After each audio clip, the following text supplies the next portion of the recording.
আলোচ্য বিষয় সেটা হচ্ছে যে আমরা আমাদের পরিবেশকে সুস্থ রাখার জন্য আমরা প্লাস্টিক বর্জন টোটালি প্লাস্টিক যাতে ব্যবহার মানুষ ঠিকঠাকভাবে করে এবং প্লাস্টিকের মূল যেটা সমস্যা সেটা হচ্ছে প্লাস্টিকের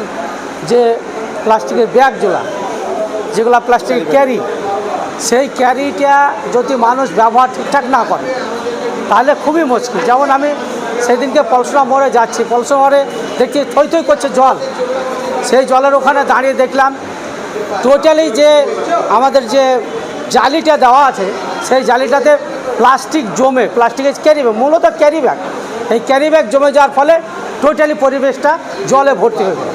তো মানুষ মনে করছে যে পরিবেশ নষ্ট হয়ে গেল, কিন্তু মানুষই এইটাকে ব্যবহার ঠিকঠাক না করার ফলে এটা হচ্ছে।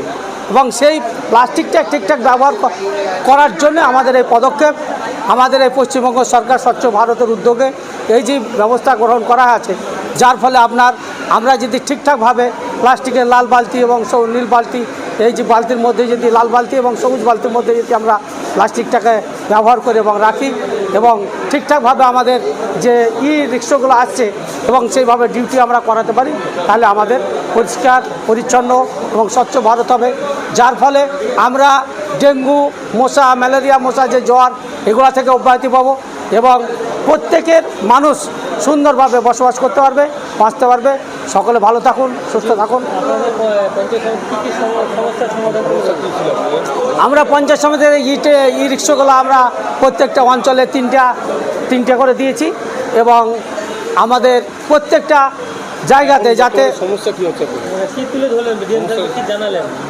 আমরা কোনো কিছু সমস্যা জানি না, আমাদের কোনো সমস্যা নাই, আমরা শুরু করে দিয়েছি, আমাদের কাজ চলছে এবং আমরা দ্রুত এগুলা সব অঞ্চল শুরু করলে আমরা শুরু করব। যেটা এখানে সমস্যা হচ্ছে সেটা হচ্ছে যে আপনার যারা এই রিক্সাগুলো চালাবে, যারা এই মালগুলা তুলবে, যারা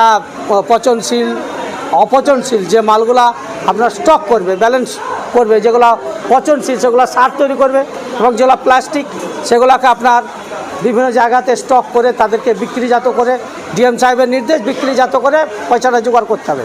কিন্তু এইভাবে করতে গেলে সমস্যা, সেই জন্য আমাদের সিদ্ধান্ত হচ্ছে যে প্রত্যেকটা বাড়ি থেকে একটা পঞ্চায়েত শুরু করে দিয়েছে অটোমেটিক, ডেলি 1 টাকা করে, মাসে 30 টাকা করে নিয়ে আপনার প্রত্যেকের বাড়ি থেকে এই অপচনশীল যেগুলো প্লাস্টিক সেগুলোকে তুলে এনে আপনার স্টক করবে এবং তাকে প্যাকেটিং করবে এবং সেইভাবে তখন বিক্রি করে তাদের বেতনটা দেওয়া হবে। প্রত্যেক বাড়িতে 1 টাকা করে প্রত্যেকদিন। হ্যাঁ।